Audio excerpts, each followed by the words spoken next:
प्रांगण में आज महामाई के जागरण का कार्यक्रम का आयोजन जो है हमारे सब युवा साथियों के द्वारा करवाया गया।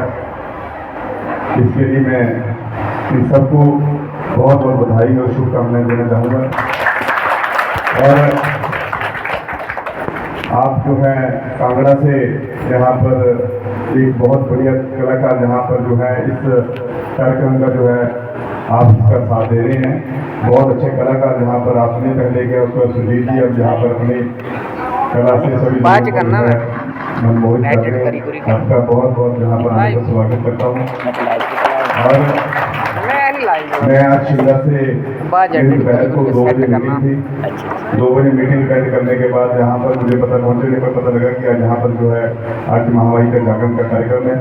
इससे पहले ही कार्यक्रम अभी चौकी में आने का मैं सीधा वहाँ पहुँचा और यहाँ सीधा यहाँ उसके बाद पहुँचने पर अभी घर वाले भी फ़ोन करने लगे आपका पहुँचे रोटी के लिए वेट कर रहे।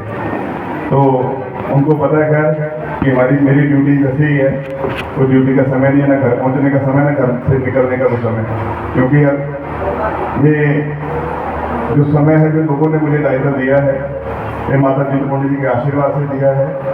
और जब से मैं विधायक बना हूँ शायद सभी लोग जो है मेरे से जुड़े हैं, सोशल मीडिया से जुड़े हैं, तो मैं कभी आज तक उसके बाद ये नहीं सोचा है कि मेरे 2 बच्चे, मेरे माता पिता, मेरी धर्मपत्नी मेरा परिवार है, चिंतपूर्णी विधानसभा का हर परिवार मेरा परिवार है। इस तरीके से मैं अपने कार्य क्षेत्र में काम करने की कोशिश करता हूँ। और आज सभी यहाँ पर मेरी माताएं, बहनें, मेरे बुजुर्ग, सभी युवा साथी इस कार्यक्रम की शोभा बढ़ा रहे हैं, इस पंडाल की शोभा बढ़ा रहे हैं, महामाई का जो है आशीर्वाद प्राप्त कर रहे हैं। मैं आप सबको बधाई देना चाहूँगा क्योंकि ये बड़े सौभाग्य का समय होता है कि किसी को जो इस सेवा करने का सबसे पहले तो जिन्होंने मेरे भाइयों ने जहाँ पर जो है इस कार्यक्रम का आयोजन किया और उसके साथ साथ आप सभी लोग जो उनका साथ दे रहे हैं, इसके लिए मैं सभी को दो लोगों की आप सभी बधाई के पात्र हैं। क्योंकि ये सेवा करने का मौका भी किसी को मिलता है, सेवा का जो फल लेने का भी, प्रसाद लेने का भी किसी को मौका मिलता है, हर किसी के भाग्य में नहीं होता नहीं। ये बात बड़ी स्पष्ट है क्योंकि मैं विधायक बना और विधायक बनने के बाद मैंने अलग अलग मंदिरों में मुझे जाने का मौका मिला। मैं पहले तो मैं शिवरात्रि के मेले में गया तो मैंने वहाँ पर मंडी के अंदर इंटरनेशनल मेला होता है शिवरात्रि का, और मैंने जहाँ वहाँ पर जाकर के देखा कि इतना बड़ा मेला कैसे होता है। उन्होंने बोला यहाँ पे हमारे देवता जो है कमरूनाथ जी का मंदिर है, वहाँ पे बहुत बड़े बड़े मंदिर है, बड़े प्राचीन मंदिर है, हम उन देवी देवताओं को याद करके यहाँ पर उनके नाम से मेला करवाते हैं। तो मैंने उस समय निश्चय किया कि हमारे पास तो माता चिंतपूर्णी जी का बहुत बड़ा स्थान, क्यों ना माता चिंतपूर्णी जी के नाम से मेला करवाया जाए। हमने माता चिंतपूर्णी जी के नाम से महोत्सव करवाया, जो पहला ही महोत्सव था, पहला ही मेला था जिसको जो है राज्य स्तरीय दर्जा मिल गया। हिमाचल प्रदेश में पहली बार ऐसा हुआ, राज्य स्तरीय दर्जा मिला। कई लोगों ने उसकी आलोचना की, कई लोगों ने उसका विरोध किया, पर हमने उनकी परवाह नहीं की। विरोध करने वाले भी 2 लोग थे, जहाँ पर बेसिकली पॉलिटिकल मंच नहीं है, राजनीतिक मंच नहीं है, पर फिर भी मैं बोलना चाहूंगा, विरोध करने वाले वो भाजपा के वो लोग थे जो भगवान के नाम से वोट मांगते हैं, जो माता रानी के नाम से वोट मांगते हैं, मंदिरों के नाम से वोट मांगते हैं। सबसे पहले विरोध भी उन्होंने किया। तो चलो माता चिंतपूर्णी जी की मैं अरदास करूंगा कि उनको अकल दे, उनको सद्बुद्धि, जो ऐसे कामों को विरोध नहीं करना चाहिए। इनका जो है ये हमारी संस्कृति है, मेले हमारी संस्कृति है, हमारी संस्कृति के साथ जुड़े हुए हैं। वहाँ पर माता की भेंटें भी गाई जाती हैं, वहाँ के जो है शिव तांडव भी होता है, वहाँ पर रामकथा भी होती है, वहाँ पर जो पंजाबी कल्चर भी है, जो हमारा कल्चर पंजाबी है, उसके साथ भी वहाँ पर अभी भागवत यहाँ भी चले तो अपने तरीके से पंजाबी में भी गाएंगे, हिंदी में भी गाएंगे, पहाड़ी में भी गाएंगे, तो सारे वो वहाँ पर करके जाते हैं। पर मैं आपको ये बोलना चाहूँगा, वो माता चिंतपूर्णी जी का महोत्सव है, ये माता चिंतपूर्णी का जागरण है। महोत्सव और जागरण में फर्क होता है। वो मेला है माता चिंतपूर्णी के नाम से, हम उसको इंटरनेशनल लेवल तक लेकर के जाएंगे, मुझे मेरे प्रण है। अभी तो मैं राज्य स्तरीय तक लेके इसको इंटरनेशनल से बनाएंगे और आप सबके सहयोग करना है। दूसरी बात मैं बोलना चाहूंगा कि मुझे माता चिंतपूर्णी जी का आशीर्वाद मिला, आप सबका जो आशीर्वाद मिला, मैं मंदिरों में गया, उसके बाद मैं तिरुपतिनाथ मंदिर में गया, बालाजी मंदिर में गया, वैष्णो देवी मंदिर में मुझे जाने का मौका मिला और मैंने देखा वहाँ पे इतने सुंदर मंदिर बने हैं, इतने बड़े बड़े भवन मंदिरों के बने हुए हैं। तो माता चिंतपूर्णी का मंदिर जो है सैकड़ों सालों से वही पुराना मंदिर चला हुआ है, वही पुरानी जगह है। लोग हमें केवल सोशल मीडिया में देखते हैं, लोग अखबारों में खबरें लगती हैं कि लोग जो लाइन में लगे हैं, बारिश हो रही है तो बारिश में भीग रहे हैं, धूप में अगर गर्मियों में धूप है तो लोग धूप में खड़े होकर लाइनों में लगे हुए हैं। कोई ऐसी व्यवस्था नहीं थी। और हमने वहाँ पर मैंने मुख्यमंत्री जी से बात की, मैंने माननीय उप मुख्यमंत्री मुकेश अग्निहोत्री जी से बात की और हमने उस मंदिर का निर्माण करने का जो है निश्चय किया और उस मंदिर के निर्माण के लिए आप लोगों को मैं जानकर के खुशी होगी इस बात की कि सबसे बड़ी राशि आज तक की हमारे चिंतपूर्णी विधानसभा की जो पहली किस्त जारी हुई है मंदिर के निर्माण के लिए, मंदिर को बनाने के लिए, वो 206 करोड़ की हुई है।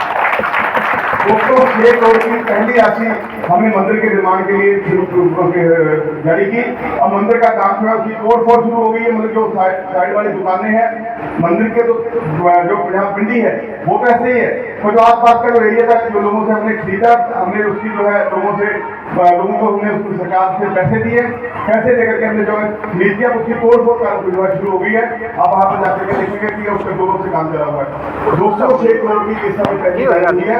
मेरा टारगेट है कि उस मंदिर को बनाने के लिए 1000 करोड़ रुपए हम खर्चेंगे। और जब मैं भाग्यशाली बोलता हूँ अपने आप को कि मुझे ये सेवा करने का मुझे मौका मिला। ये लोग आते हैं, सरकारें आती हैं, सरकारें चली जाती हैं। यहाँ पर आपने देखे कई एमएलए आए, कई चले गए, पर ये सेवा करने का किसी को मौका मिलता है। तो उसी तरीके से जैसे मेरे सभी यहाँ पर मेरे भाई बैठे हैं, मेरे सभी यहाँ पर जो सहयोगी सभी हमारे बीएफओ गांव के हमारे सभी साथी बैठे हैं जिन्होंने आज मेले जो जागरण का जो है कार्यक्रम किया, ये मौका भी कभी किसी को मिलता है। मैं इनको बोलूंगा कि आप बहुत भाग्यशाली हो, इस सेवा को जो है जिनको आपको सेवा करने का मौका मिला। उसी तरीके से मैं ये समझता हूँ कि मैं भाग्यशाली हूँ कि मुझे माता चिंतपूर्णी जी के मंदिर के निर्माण में जो है एक अंशदान जो है मेरा भी यहाँ पर लगेगा। हमेशा रहती दुनिया तक ये याद रखा जाएगा कि इस एक एमएलए होता ना सुदर्शन सिंह बबलू पंजोआ से, वो पंजोआ का नाम नहीं आएगा, आपका नाम भी नहीं आएगा, क्योंकि मेरा दूसरा घर बीएपुर में भी है। आपको पता है मेरे को पड़ोसी अभी एक चोरी रोज करनी, अगली कोई पार करके मेरा घर है, लेकिन फिर घर क्रॉस करूँगा तो नाम मेरी फैक्ट्री है, मेरे प्रोडक्ट मेरा दूसरा घर है। तो मेरा कहीं जो रिश्ता आपके साथ घर वाला रिश्ता है, कोई मेरा आपके लिए कोई विधानसभा वाला जो एमएलए वाला रिश्ता नहीं है।